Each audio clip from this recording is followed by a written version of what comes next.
To je to, kažem, urađene su dva prelaza. Sačekat ćemo, kažem, jedno pola sata da hemija ispari. I onda krećemo sa rolom. Evo ih i ovdje, vidite kako izlaze. Ali su dobile dozu, vidite da su nepokretni. Dođite, vidite. Pa može, vidite. Dosta puno. Ima ovih flekica ovdje dosta. To isi se na krv. Pa to mnogo kreš, što kažeš, nema dve... Evo, pogledajte. Vidite. Da, vidiš ti kao je... Pogledajte ovo.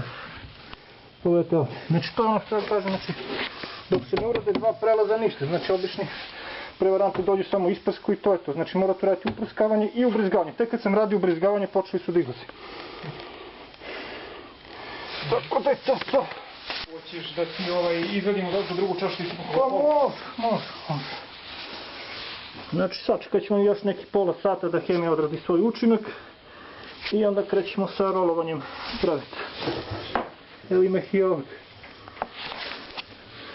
Pa ništa, ajde za rolovanje, pošto ti nema kolege, pomoći ti ja. To ne treba, mogu ja sam njega. Pa ne, da ga urovamo... Da, ali ne može sada, znači za jedno pola sata mora se sačekati. Pa ništa, ti me vrsti na ono... Pa za jedno pola sata, tako, pozveće mi problem. Sad nema potrebe da sedite zato što treba hemija vremena da ispari. Znači i ovo isto treba da ispari sada. Kada ispari krećemo sa rolovanjem.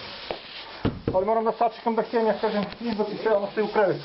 Samo polako, nemoj da žuriš, kažem, ako ti nema... Neki 7D. Zovi mene pa će doći ja. Pa znao sam ga sad kao doći će posle, ne, ja neću više se raspraviti.